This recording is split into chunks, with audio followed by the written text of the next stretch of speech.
अदिति, अरे ओ अदिति, आजा बेटा, मैंने आटा गूंथ दिया है, तू जल्दी से रोटियां सेक ले, तेरे पापा आते ही होंगे ऑफिस से। क्या माँ, मैं आटा गूंथ देती ना, हर रोज रोटियां क्यों बनवाती हो मुझसे? ताकि ससुराल जाकर तू नाक ना कटाए हमारी। आटा तो तू बढ़िया गूंथ लेती है, लेकिन रोटियां अब तक गोल नहीं बनती तुझसे। अब रोज बनाएगी तभी तो तेरा हाथ बैठेगा ना बेटा। उफ, बाप रे बाप, रसोई तो उबल रही है माँ, ऊपर से गैस के पास खड़े होकर कितनी सारी रोटियां बनानी है। कितनी सारी? 4 तेरे पापा की, 3 मेरी और 2 तेरी, बस 9 रोटियां ही तो सेकनी है। तो 9 रोटियां क्या कम होती है? अब ना बाबा ना, अभी 2 दिन पहले ही तो मैंने अपना फेशियल करवाया है, अब इतनी गर्मी में गैस के पास खड़ी रहूंगी तो पिंपल आ जाएंगे चेहरे पर। हे मेरे भगवान, ये आजकल की लड़कियों के कितने नाटक हैं। जरा हमसे पूछो, तुम्हारी उम्र में चूल्हे पर एक टाइम की 40-50 रोटियां बनाई है मैंने, जब ससुराल में पूरा परिवार साथ रहता था। हाँ तो आपका ससुराल भी तो कितनी बढ़िया जगह था, मस्त पहाड़ों के बीच, जहाँ कभी गर्मी पड़ती नहीं, ऊपर से स्नोफॉल के मजे अलग से। आहा, कितना मजा आता होगा ना। तुझे ऐसा लगता है तो ठीक है, कल ही तेरी मासी से बात करती हूँ कि वहीं पहाड़ों पर ही ढूंढ ले तेरी ससुराल। अब सच माँ, ये तो एकदम ढांसू आइडिया है, लेकिन ये मेरे दिमाग में पहले क्यों नहीं आया? ठीक है, तो फिर तेरा, आप आज के आज मासी से बात करो और उनसे बोलो कि ससुराल कैसा भी चलेगा, लेकिन मेन शर्त यह है कि लड़का वहीं का रहने वाला हो और उसका घर एकदम पीक पर, मतलब कि ऊंचाई पर होना चाहिए, जहाँ जमकर स्नोफॉल होती हो। वाह, कितना बढ़िया हो जाएगा फिर तो। स्नोफॉल देखने के लिए न छुट्टी लेने की जरूरत और न इस गर्मी से जूझने की टेंशन। चलो माँ, अब आप रोटियां बनाओ, मैं तब तक ये डिसाइड करती हूँ कि शादी के बाद अपने रिसेप्शन पर मैं क्या पहनूंगी। ये कहकर अदिति हंसते हुए अपने कमरे में चली गई। क्या होगा इस लड़की का, एकदम बावली है। चलो अब रोटियां तो मुझे ही बनानी पड़ेगी, मैडम तो गई अपने पहाड़ी ससुराल के सपने बुनने। अरे कौन जा रहा है ससुराल, तुम या मैं? कम से कम ये तो बता दो।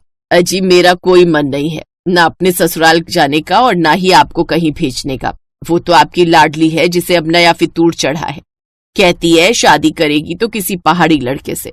अब बताओ, ऊंचे पहाड़ पर ससुराल चाहिए इसे। अब आप ही समझाइए इसे कि कितनी दिक्कतें होती है पहाड़ पर, जिनसे हार कर हम यहाँ आ बसे।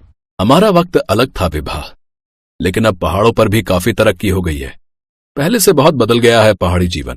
अरे कितना भी बदल गया हो, लेकिन यहाँ जितनी सुविधाएं तो नहीं है ना वहाँ पर अभी भी। और ये आपके विचार अचानक से कैसे बदल गए? आपके कहने पर ही तो हम अपनी जॉइंट फैमिली छोड़कर यहाँ दिल्ली आए थे।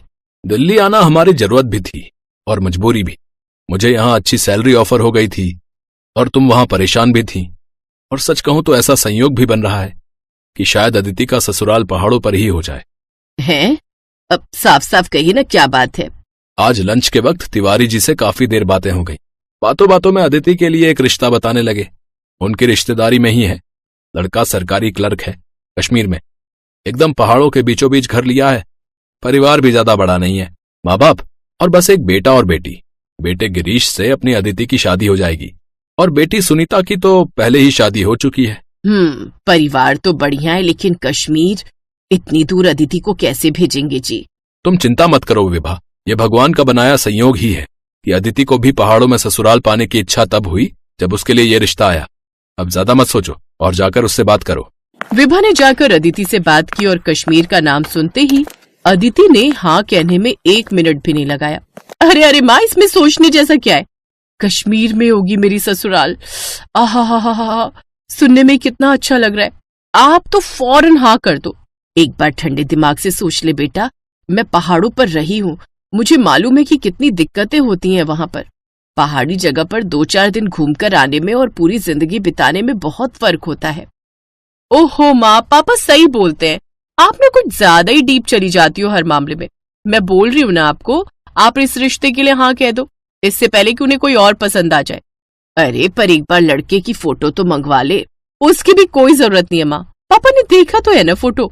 अगर उन्हें पसंद है तो मुझे भी पसंद है, और वैसे भी कश्मीर की खूबसूरत वादियों में हमेशा के लिए रहने को मिल जाए, इससे बढ़कर और क्या चाहिए मुझे।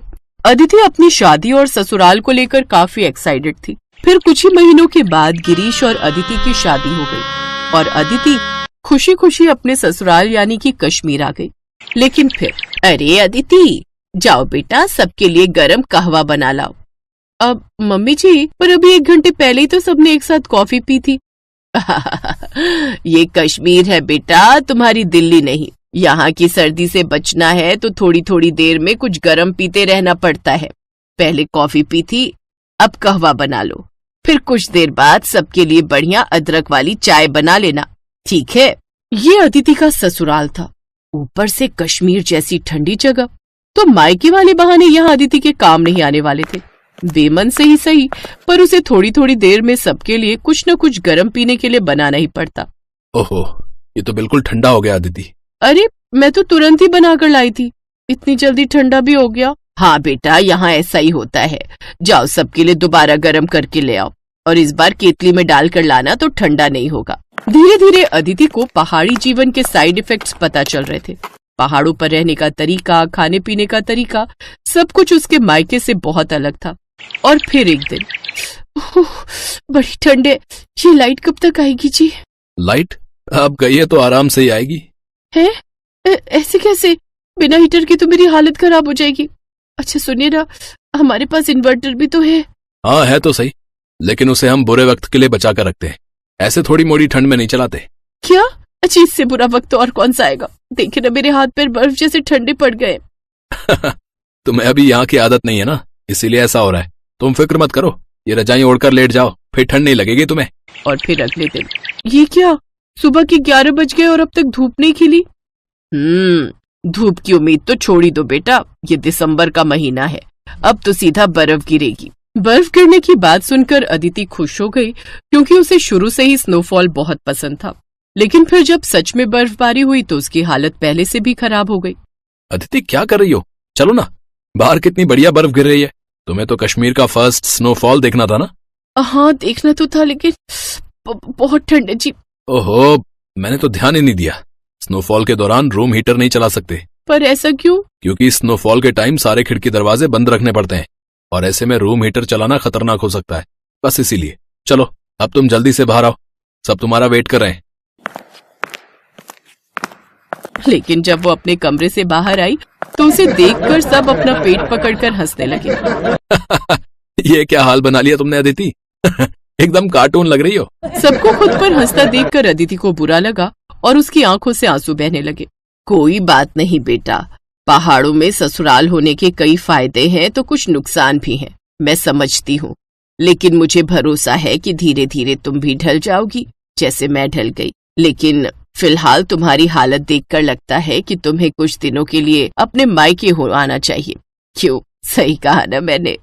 अपनी सास की बात सुनकर अदिति के चेहरे पर स्माइल आ गई। वो समझ गई थी कि पहाड़ों में ससुराल होने के बारे में सोचने और असल में वहां रहने में काफी फर्क है। ऐसा नहीं था कि वो हिम्मत हार गई थी, लेकिन फिलहाल वापस कुछ दिन अपने मायके में आकर रहने के लिए वो बहुत एक्साइटेड थी।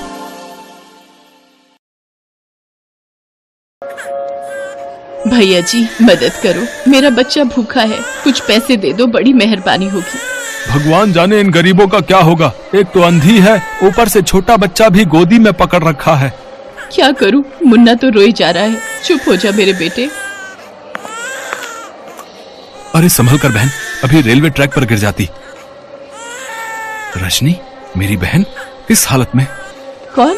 आवाज तो सुनी सुनी सी लगती है। अमर भैया? हाँ मेरी बहन, मैं तेरा भैया अमर। ये सब क्या हो गया? मैंने बहुत बड़ी गलती कर दी भैया, मुझे माफ कर दो। सतीश ने मुझे धोखा दे दिया भैया, आज उसी के कारण मेरी आंखों की रोशनी चली गई। उस दिन जब रजनी के साथ आखिर ऐसा क्या हुआ जो उसे इतने पैसे वाले घर की होने के बाद भी आज ये दिन देखने पड़ रहे थे। रजनी अपने भैया भाभी की लाडली बहन थी, उसके पास पैसों की कोई कमी नहीं थी। वो रानियों की तरह अपने घर में रह रही थी। भैया, मुझे इस भाई दूज पर सोने का सबसे महंगा जड़ाऊ हार ही चाहिए। हाँ हाँ मेरी प्यारी बहन, ले लेना। पूनम, तुम आज ही रजनी के साथ सुनार की दुकान पर चली जाओ। रजनी बहुत खुश थी, वो अपने भैया भाभी के साथ बहुत घुल मिल कर रहती थी।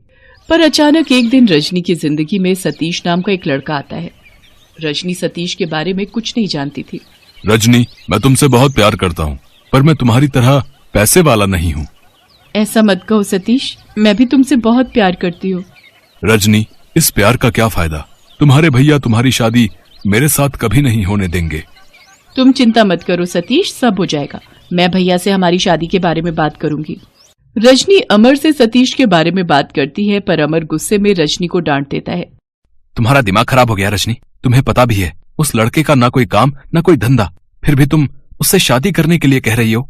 मैं तुम्हारी शादी उससे कभी नहीं होने दूंगा। मैं सतीश से प्यार करती हूँ और मैं उसी से शादी करूंगी। रजनी गुस्से में अपने कमरे में चली जाती है। अमर रजनी का रिश्ता एक ऊंचे घराने में तय कर देता है और शादी के दिन रजनी सतीश को फोन करती है। सतीश, मैं ये शादी नहीं करूंगी। अगर तुम मुझे लेने नहीं आए तो मैं जहर खाकर अपनी जान दे दूंगी। एक काम करो रजनी, हमें यहाँ से भागना होगा। जैसा मैं कहता हूँ वैसा करो, मैं सब संभाल लूंगा। मैं तुम्हारा इंतजार करूंगा, तुम तैयार रहना। रजनी अपने बैग में शादी के सारे जेवर, कैश और कुछ कपड़े रखकर सतीश के साथ भाग जाती है। अमर, रजनी अपने कमरे में नहीं है। लगता है सतीश के साथ भाग गई है। उसकी सहेली ऋतु ने उसे बाइक पर बैठकर जाते हुए देख लिया था। रजनी, तुमने ऐसा क्यों किया? तुमने अपने भविष्य पर कुल्हाड़ी मार ली। मैं जानता हूँ वो लड़का सही नहीं है। अमर रजनी को हर जगह ढूंढता है, पर वो उसे कहीं नहीं मिलती है, क्योंकि सतीश रजनी को लेकर कोलकाता आ जाता है। कोलकाता आकर रजनी को सतीश की सारी सच्चाई पता चलती है। शादी के बाद सतीश शराब के नशे में रजनी को खूब मारता था। तुम आज फिर शराब पीकर आए हो सतीश, और तुमने मेरे सारे जेवर बेच दिए। मेरे आगे जुबान लड़ाती है? हाँ, मैं पीकर आया हूँ। मैंने बेच दिए तेरे जेवर। बोल क्या कर लेगी? भैया सही कह रहे थे, तुम अच्छे इंसान नहीं हो। तुमसे शादी करना मेरी सबसे बड़ी भूल थी। सतीश ऐसे ही गुस्से में रोजाना रजनी को मारता पीटता था। रजनी अब एक बच्चे की माँ बन चुकी थी। मुझे घर का राशन और मुन्ना के लिए दूध लाना है, और तुम यहाँ बैठकर दोस्तों के साथ शराब पी रहे हो। तुम्हें शर्म आनी चाहिए। मेरे दोस्तों के सामने मेरा अपमान करती है। तुझे आज मैं नहीं छोड़ूंगा। सतीश गुस्से में रजनी को धक्का दे देता है। रजनी के सिर पर गहरी चोट आती है और वो लहूलुहान हो जाती है। सतीश उसे उसी हालत में छोड़कर वहाँ से भाग जाता है। अरे भाई, बेचारी को बहुत चोट आई है, कोई उठाकर इसे अस्पताल ले चलो। लगता है ये इसी का बच्चा है जो तेज तेज रो रहा है। हाँ, इसका नाम रजनी है, ये इसी का बच्चा है। कुछ लोग उठाकर रजनी को हॉस्पिटल लेकर जाते हैं, पर रजनी की आंखों की रोशनी चली जाती है। सतीश का कहीं कुछ भी पता नहीं था। सतीश ने मेरे सारे जेवर बेच दिए। मुझे धोखा देकर वो भाग गया। अमर भाई, आप सही कहते थे। सतीश अच्छा लड़का नहीं है। वो मुझे और मेरे बच्चे को इस हाल में छोड़कर भाग गया। आप बीती सुनाते सुनाते रजनी की आंखें आंसुओं से भर जाती हैं और वो बहुत तेज फूट फूट कर रोने लगती है। मेरी बहन, तूने इतने दुख झेले और मुझे एक बार भी खबर देने के बारे में नहीं सोचा। तू अपने घर लौटकर क्यों नहीं आई? भैया, मैं किस मुंह से आपके पास आती? मैंने आपका इतना अपमान करवाया। अपनी शादी तोड़कर मैं सतीश के साथ भागी थी। आपकी समाज में कितनी बदनामी हुई होगी। नहीं रजनी, ऐसा मत सोच। तू मेरे लिए जान से भी प्यारी है मेरी बहना। चल अब अपने घर चल। ला, मुन्ना को मैं पकड़ता हूँ। अमर रजनी और मुन्ना को घर ले आता है। रजनी की भाभी पूनम को भी सारी बात का पता चलता है। वो भी रजनी की यह हालत देखकर बहुत दुखी होती है। अमर शहर के जाने माने आंखों के डॉक्टर से रजनी के इलाज के बारे में बात करता है। आप चिंता मत कीजिए मिस्टर अमर, आपकी बहन की आंखों की रोशनी वापस लाना मेरी जिम्मेदारी है। डॉक्टर रजनी की आंखों का ऑपरेशन करते हैं और उसकी आंखों की रोशनी लौट आती है। कुछ दिन बाद दिवाली थी। रजनी अपने भैया भाभी के साथ मिलकर दिवाली का त्योहार मनाती है और दिवाली के एक दिन बाद भाई दूज का त्योहार था। भैया, मुझे माफ कर दो। मैंने आपका कहना ना मानकर बहुत बड़ी गलती की थी। मैंने मुन्ना के साथ कैसे गरीबी के दिन देखे हैं ये मैं ही जानती हूँ। मुझे सतीश से बहुत नफरत हो रही है। अगर वो एक बार मेरे सामने आ जाए तो मैं उसे जिंदा नहीं छोड़ूंगी। रजनी, जो हुआ उसे भूल जाओ और मुन्ना के साथ अपनी नई जिंदगी की शुरुआत करो। आओ बैठो भैया, मैं आपको भाई दूज का तिलक कर दूं। कब से मैंने और आपने मिलकर भाई दूज का त्योहार नहीं मनाया। ये देखो रजनी, तुम्हारे और मुन्ना के लिए कितने सुंदर उपहार खरीदे हैं मैंने। रजनी, तुम्हें सोने का जड़ाऊ हार पसंद है ना? देखो, मैंने सुनार से आज भाई दूज के दिन के लिए ही बनवाया था। एक भाई का तोहफा, एक प्यारी सी बहन के लिए। रजनी अपने भाई भाभी के साथ मिलकर भाई दूज का त्योहार मनाती है। अब रजनी, कैसी हो? मयंक, तुम यहाँ? अब हाँ, मुझे पता चला। अमर भैया ने मुझे तुम्हारे बारे में सब बता दिया। अगर तुम चाहो तो मैं आज भी तुमसे शादी करने के लिए तैयार हूँ। मैं तो हमेशा से ही तुम्हें बहुत प्यार करता था, करता हूँ और करता रहूंगा। मयंक, तुम बहुत अच्छे हो। मैं तुम्हें शादी के मंडप में छोड़कर भाग गई थी, फिर भी आज तुमने मेरा हाथ थामा, मेरे मुन्ने को अपनाया। कहते कहते रजनी की आंखों में आंसू आ जाते हैं। अमर अपनी बहन की जिंदगी फिर से संवारना चाहता था, इसलिए वो कुछ समय बाद रजनी की शादी मयंक के साथ धूमधाम से करता है। रजनी अपने पति मयंक और मुन्ना के साथ